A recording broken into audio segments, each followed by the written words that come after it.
Hey, what's going on, everybody? This is your boy James, and this is A Dad's Thing. Welcome back to the channel. I hope everybody had a great Super Bowl weekend. I told you I would be coming back just to give some thoughts on the event, which definitely entails some football and also the much anticipated, much talked about halftime show. So just wanted to stop by and follow up on that. As I said, I would. It was a good day. It was a good day, and I just want to start and say, for me, football has been really big in my life. As a young kid, born and raised in Jamaica, Queens, New York. At the age of 10, I moved to Eastern Long Island. And one of the very first things that I got involved in as a 10-year-old was organized football. And football was a very important piece of my transition at a time where young black kid going to the suburbs, predominantly white, and trying to find my place there because this was new. This was new. Football gave me a voice. I didn't have to talk verbally, but my athletic ability in playing football spoke volumes. And I was reminded of that today. On social media, there is a Long Island football page or group, and I recently joined it, and it just talks about all of the talent that came out of Long Island. And one post was just to list your high school and year you graduated. So I listed my high school year I graduated, and someone liked it and responded about coming to know myself and my brother through football. And that, gave a compliment. I was very appreciative that, we were some ballers back in the day. And then my mom found this comment, and she said, "Yeah, I remember those days," because the guy tagged me, so she was able to check that out. And he said, "Yeah, your boys were really influential because I was older than him," and he said that we kind of set the bar for youth football. And I was really appreciative of that. I've always known football was important to me.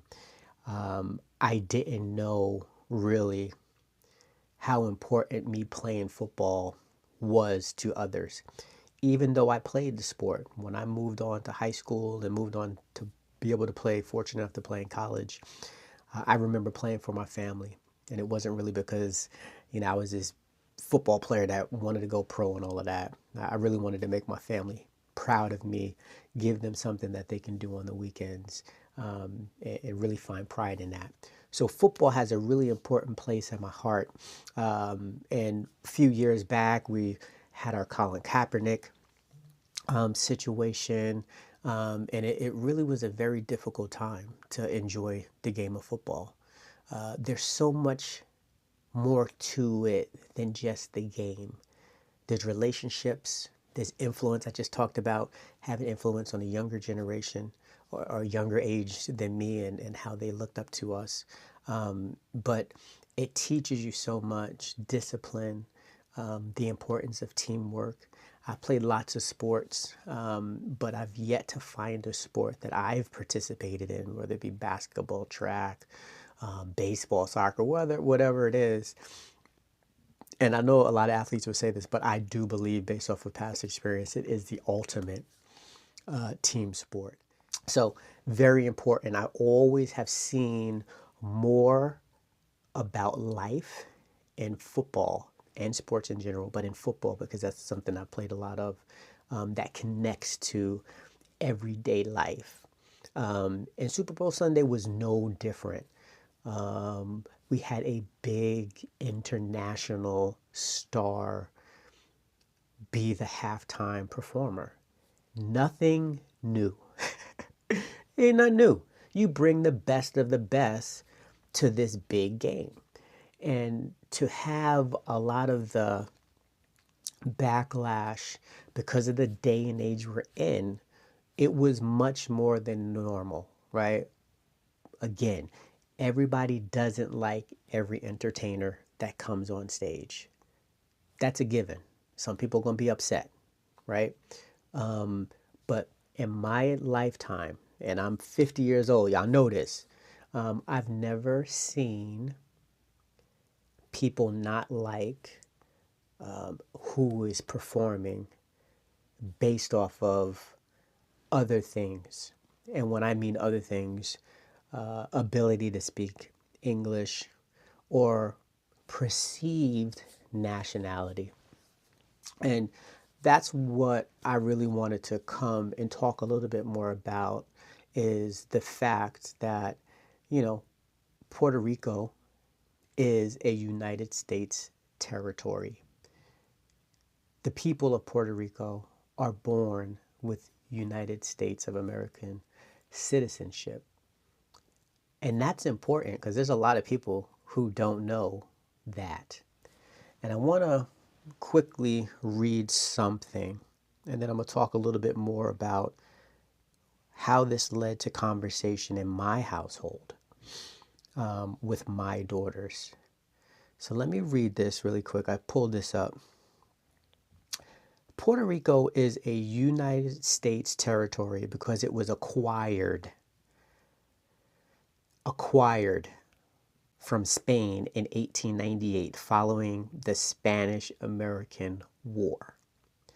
Under the Treaty of Paris, the U.S. sought the island as a strategic military location in the Caribbean.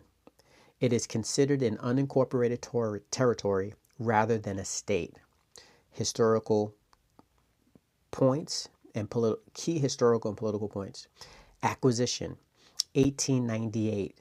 After 400 years of Spanish rule, the U.S. invaded Puerto Rico during the Spanish-American War, formally acquiring it as a colony. Status change in 1917.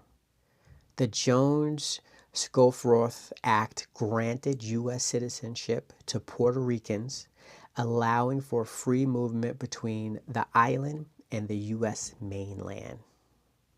Commonwealth status, 1952. Puerto Rico adopted its own constitution, becoming a commonwealth, or Estado Libre Asociado, excuse my Spanish, which provided for internal self-government while remaining under U.S. sovereignty. In the current relationship, Congress retains plenary power over the territory. Puerto Ricans are U.S. citizens but cannot vote for president, have no voting representation in Congress, and are exempt from federal income tax on island-sourced income. While some debate statehood, Congress has continued to treat Puerto Rico as a territory rather than a state. So when you bring the full context of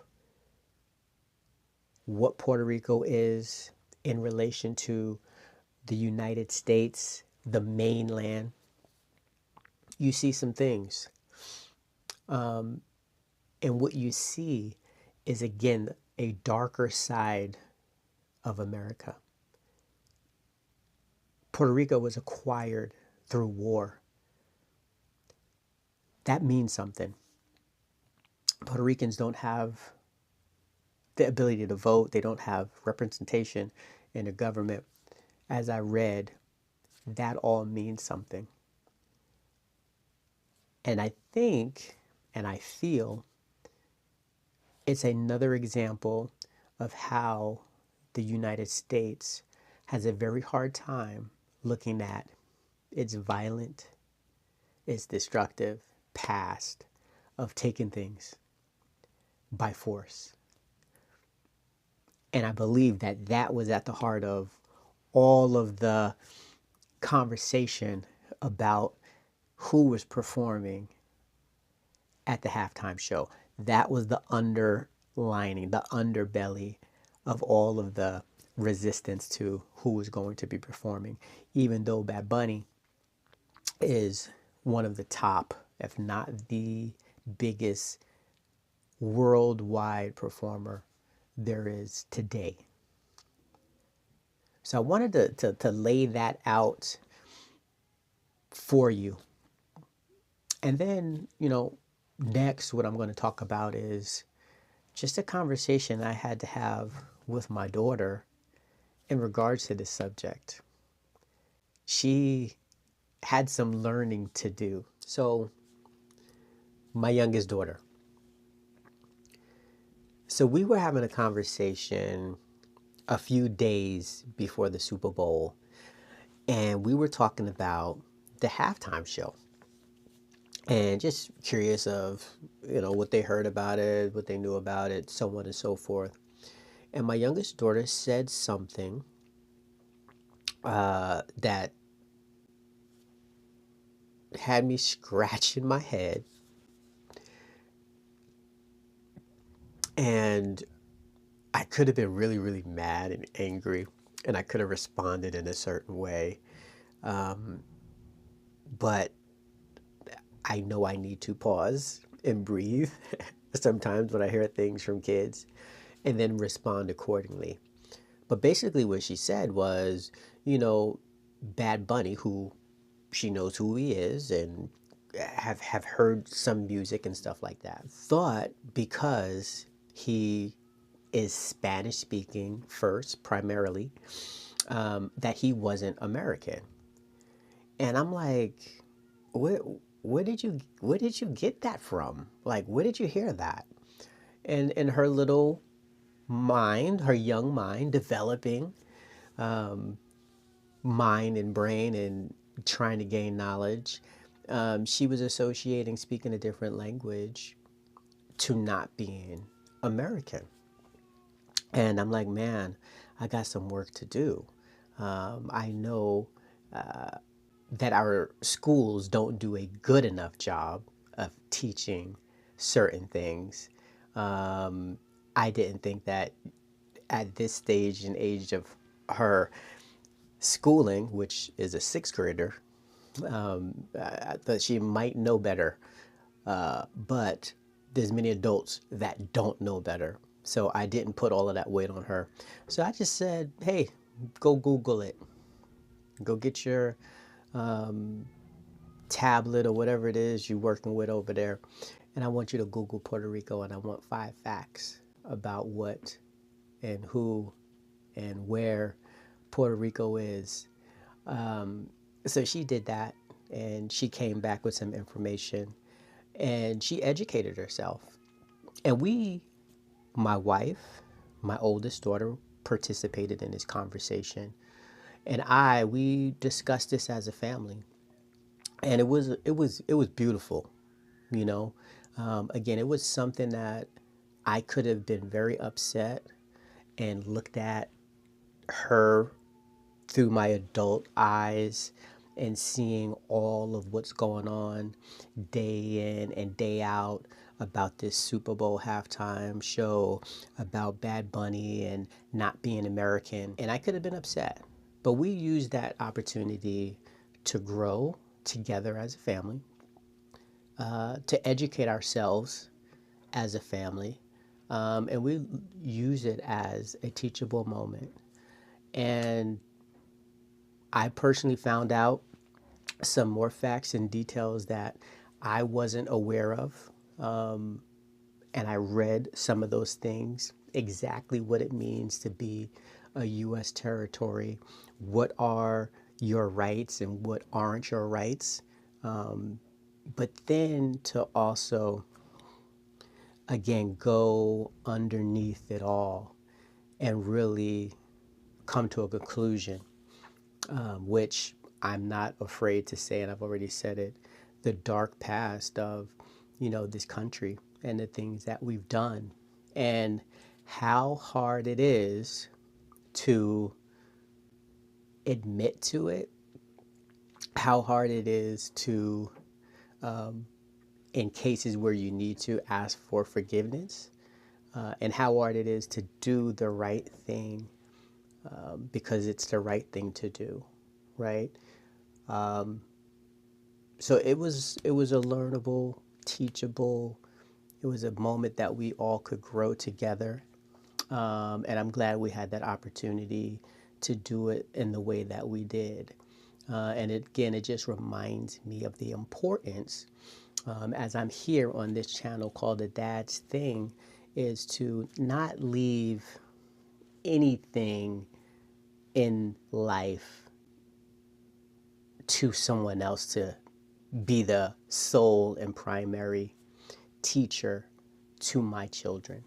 I need to be involved in all of those aspects. I need to understand what's going in so that I know not just what's coming out of their mouths, but what's going to be coming out of their hearts. It's more important to me to raise a solid, caring, compassionate, empathetic human being than it is to have the best basketball player, best soccer player in the world making millions and millions upon dollars. That doesn't matter to me. If my kid isn't worth anything from their heart and their soul in contributing to the betterment of humanity, I've failed as a parent. I've failed as a father. So I don't want to go too deep because I'm getting emotional about it, because I really, really believe that. And it's caused me that realization of how important it is to raise not decent human beings, but outstanding human beings, has caused me to look at fatherhood differently. I used to give all fathers the benefit of the doubt because they love their kids. But when you are a father and you teach your kid to hate, you teach your kid to divide, you teach your kid that they're better than other people because of their color of their skin, because of the bank accounts that they inherit through their parents, that's not something I can get down with. And I'll never hate on a kid. I'll never hate on an individual. But I do change my associations based off of the quality of what people are given to other people. The Super Bowl experience this year, it really had a lot to it. And I think they have over the last year or so ago. And I'm just grateful for the opportunity to just get better connected to my family, with my kids, helping them have a better understanding of what's going on in the world, and also just seeing other people.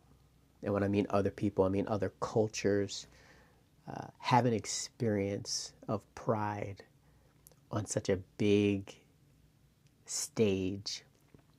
I know what that means.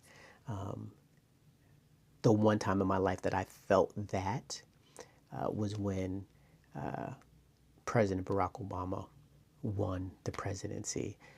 It was as if you're being seen for the first time as equal,